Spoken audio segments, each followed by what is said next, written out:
नमस्कार. गीतामृत प्राशनार्थी माझ्या बंधू भगिनींनो, पहिल्या अध्यायाचे 7 श्लोक झालेले आहेत आपले.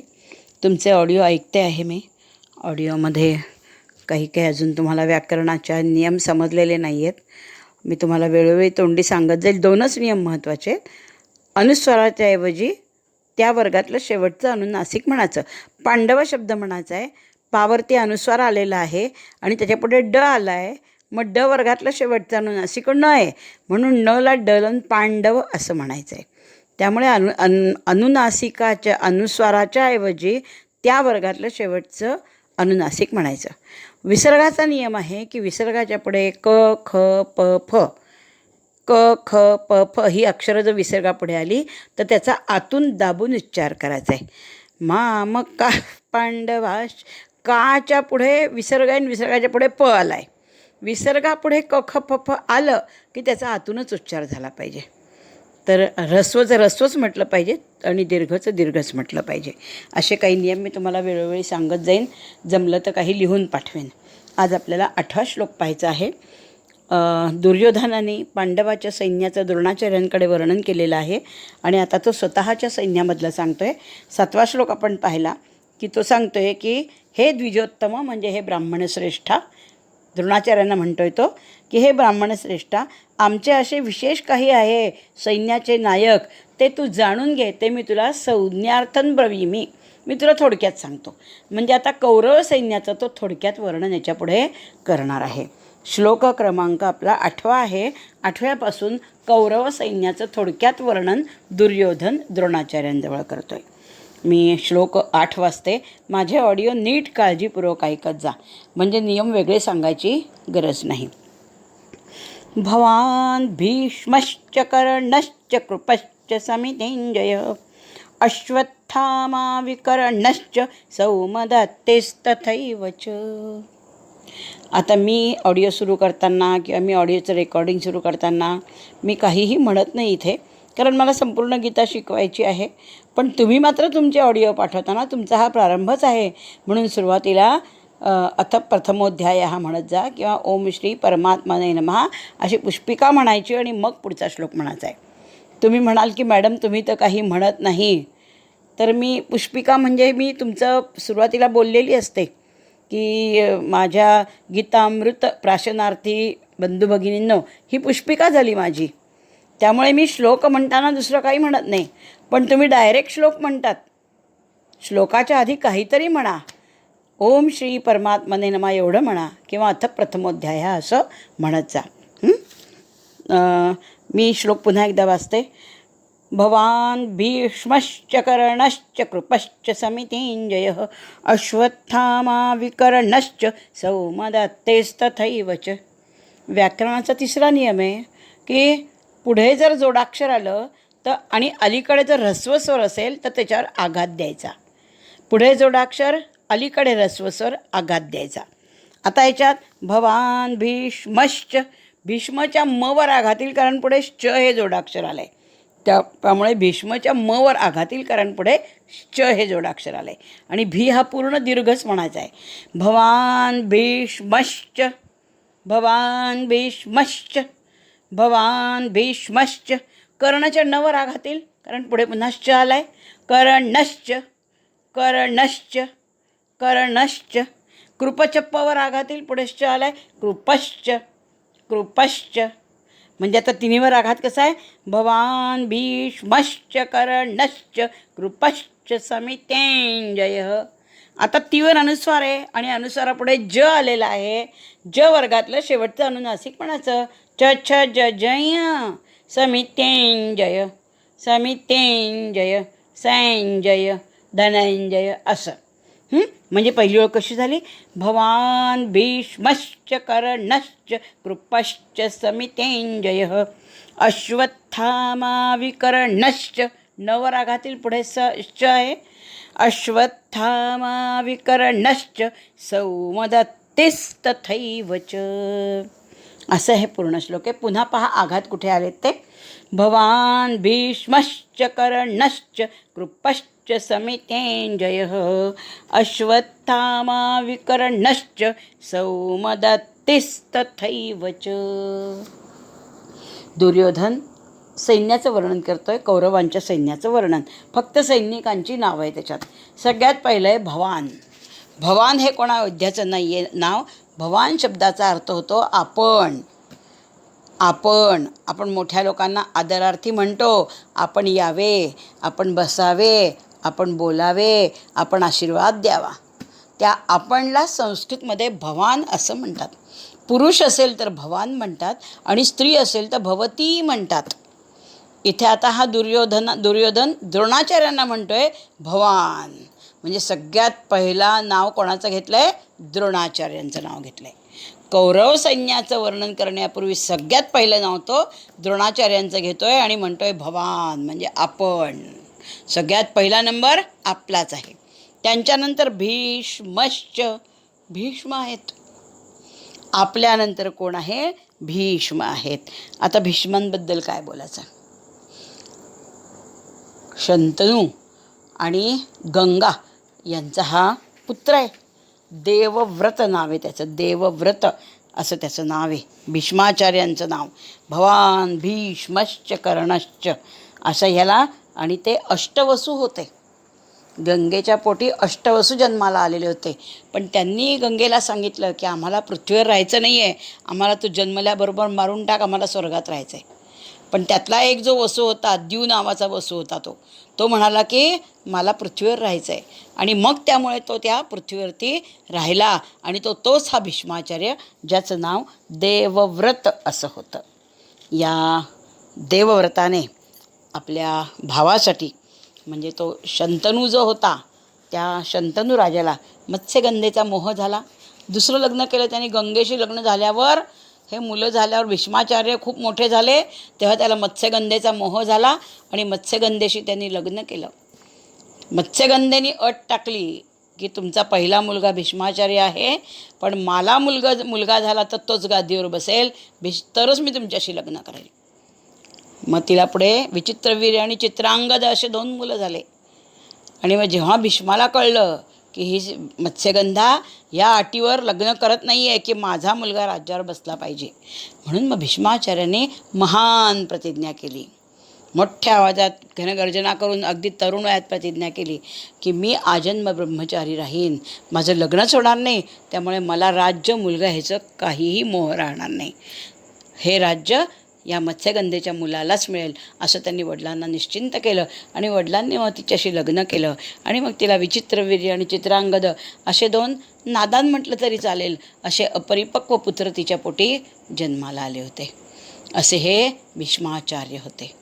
दुर्योधन सांगतोय द्रोणाचार्यांना, पहिले आपण भवान भीष्मश्च, भवान भीष्मश्च कर्णश्च, कर्ण राधेय ज्याचं नाव आहे. भवान भीष्मश्च कर्णश्च, कर्ण राधेय, राधा नावाच्या एका सूताच्या पत्नीने त्याला वाढवलं होतं. कुंतीचा पहिला पुत्र हा आपल्याला माहिती आहे. कर्णाबद्दल काय सांगायचं? या कर्णाने द्रोणाचार्यांकडनं सगळी विद्या मिळवलेली होती. ज्याच्यावर महाभारतामध्ये संपूर्ण अन्याय झाला असं हे पात्र आहे, कर्णाचं पात्र. भवान भीष्मश्च कर्णश्च कृपश्च, कृप म्हणजे कृपाचार्य. कौरवांकडे जे 3 आचार्य होते, सगळ्यात अनुभवाने, ज्ञानाने, वयाने ज्येष्ठ असे भीष्माचार्य, मग द्रोणाचार्य, मग कृपाचार्य. मग भीष्माचार्य ज्येष्ठ असताना ह्या दुर्योधनाने द्रोणाचार्यांजवळ येऊनच का सैन्याचं वर्णन केलं? कारण मी सांगितली होती की तिकडे द्रोणाचार्यांना मारायला शिखंडी बसलेला होता पांडवांकडे, त्यामुळे द्रोणाचार्यांना धीर मिळावा. दुसरी गोष्ट, द्रोणाचार्य हे कौरवांचं मीठ खाल्लं होतं त्यांनी, ते मिंदे होते, कौरवांच्या चाकरीमध्ये ते होते. तसे भीष्माचार्य नव्हते, म्हणून तो द्रोणाचार्यांना हे सगळं सैन्याचं वर्णन करतोय. आता तिसरं नाव त्यांनी कोणाचं घेतलं आहे? पहिलं नाव भवान म्हणजे द्रोणाचार्य, भीष्म म्हणजे भीष्माचार्य, भवान भीष्मश्च कर्णश्च, कर्ण कुंतीचा कुमारी अवस्थेतला ज्येष्ठ पुत्र आहे, ज्याला राधेय म्हणतात. राधा नावाच्या सूताच्या पत्नीने त्याला वाढवलेलं होतं. तर आता कृपाचार्यांचं नाव घेतलं आहे. भवान भीष्मश्च कर्णश्च कृपश्च, कृप म्हणजे कृपाचार्य, युद्धावरती कधीही ज्यांना अपयश आलं नाही असे हे 7 चिरंजीवांपैकी एक आहेत. जे 7 चिरंजीव होऊन गेले त्या 7 चिरंजीवांपैकी हे एक आहेत. अश्वत्थामा बलिर्व्यासः हनुमानश्च विभीषणः कृपः परशुरामश्च सप्तैते चिरजीविनः. हे 7 चिरंजीव आहेत. कृपाचार्य हे 7 चिरंजीवांपैकी एक आहेत. ते शरद्वान नावाच्या ऋषींचे पुत्र होते. शरद्वान ऋषींच्या पोटी त्यांचा जन्म झालेला होता. गौतम गोत्र होतं आणि त्यांचं जिच्याशी लग्न झालं ती एक अप्सरा होती. म्हणजे त्याच्यापासून त्यांना अश्वत्थामा नाही, त्यांना बहीण होती एक. कृपाचार्यांना एक बहीण होती जिचं नाव कृपी होतं. यांचं नाव कृप होतं, बहिणीचं नाव कृपी होतं. ती कृपी द्रोणाचार्यांना दिली होती त्यांनी. म्हणजे द्रोणाचार्य आणि कृपाचार्य हे एकमेकांचे सालेमेवणे काय असतात ते बघा आता कसं आहे ते, की द्रोणाचार्यांना कृपाचार्यांची बहीण दिलेली होती.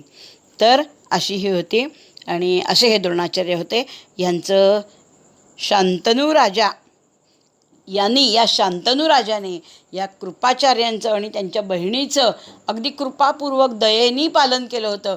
म्हणूनच त्या शांतनू राजानेच कृपाचार्यांचं नाव कृप ठेवलं आणि बहिणीचं नाव कृपी ठेवलं. हे नामकरण करणारा शांतनू राजा होता. तर असे हे कृपाचार्य आहेत. कौरवांकडे नोकरीमध्ये सेवेमध्ये होते. भवान भीष्मश्च कर्णश्च कृपश्च, समितिंजय नावाचा कोणी योद्धा नाही. समिती म्हणजे रणांगण, रणांगणावर विजय मिळवणारे असे कृपाचार्य होते. कुठल्याच युद्धात कधीच पराभूत न झालेले असे हे कृपाचार्य मोठ्या योग्यतेचे महावीर होते. म्हणून त्यांना समितिंजय असं म्हटलं आहे. रणांगणावर जय मिळवणारे असे कृपाचार्य होते, ज्यांची कृपी नावाची बहीण द्रोणाचार्यांना दिलेली होती. असे मग भवान भीष्मश्च कर्णश्च कृपश्च समितिंजय म्हणजे समिती रणांगणात जय मिळणारे. अश्वत्थामा आला. हा अश्वत्थामा हा द्रोणाचार्यांचा एकुलता एक पुत्र आहे. अश्वत्थामासुद्धा 7 चिरंजीवांपैकी एक आहे. सगळ्यात पहिलं त्याचंच नाव येतं, अश्वत्थामा बलिर्व्यास. हा द्रोणाचार्यांचा मुलगा आहे.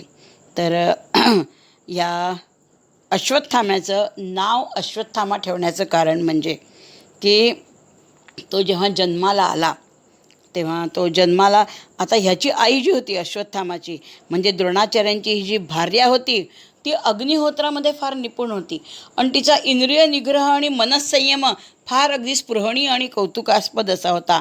अतिशय ती व्रताचारिणी अशी पुण्यवती स्त्री होती. तिच्या पोटी जेव्हा अश्वत्थामा जन्माला आला तेव्हा तो जन्मल्याबरोबर आईच्या कुशीतून बाहेर आल्याबरोबर उच्चैश्रवा घोड्यासारखा मोठ्याने किंकाळला होता. उच्चैश्रवा घोडा जो क्षीरसागरातून निघाला आहे त्या घोड्याप्रमाणे तो मोठ्याने खिंकाळला होता. आणि त्यावेळेस आकाशामध्ये वास्तव्य करणारी एक अदृश्य शक्ती, दिव्य शक्ती, ती आकाशवाणीने बोलली होती की या मुलाच्या ठाई अश्वाचं सामर्थ्य आहे. म्हणून मग त्याचं नाव काय ठेवलं ग, अश्वत्थामा. असा हा अश्वत्थामा 7 चिरंजीवांपैकी एक आहे. याला द्रोणाचार्याने अर्जुनाला ब्रह्मास्त्र दिलं म्हणून यालाही ब्रह्मास्त्र दिलं होतं. पण अश्वत्थामाची संगत फार वाईट होती. माणसाच्या संगतीमुळे त्याचं जीवनाचे सगळे नकाशे चुकतात. करू नये ते चुका आणि प्रमाद तो करतो. अर्जुन कौरवांच्या संगतीत राहिला म्हणून विवेकभ्रष्ट असा अर्जुन नाही, अश्वत्थामा. हा अश्वत्थामा सतत कौरवांच्या संगतीत राहिला म्हणून हा विवेकभ्रष्ट अश्वत्थामा म्हणून ओळखला जातो.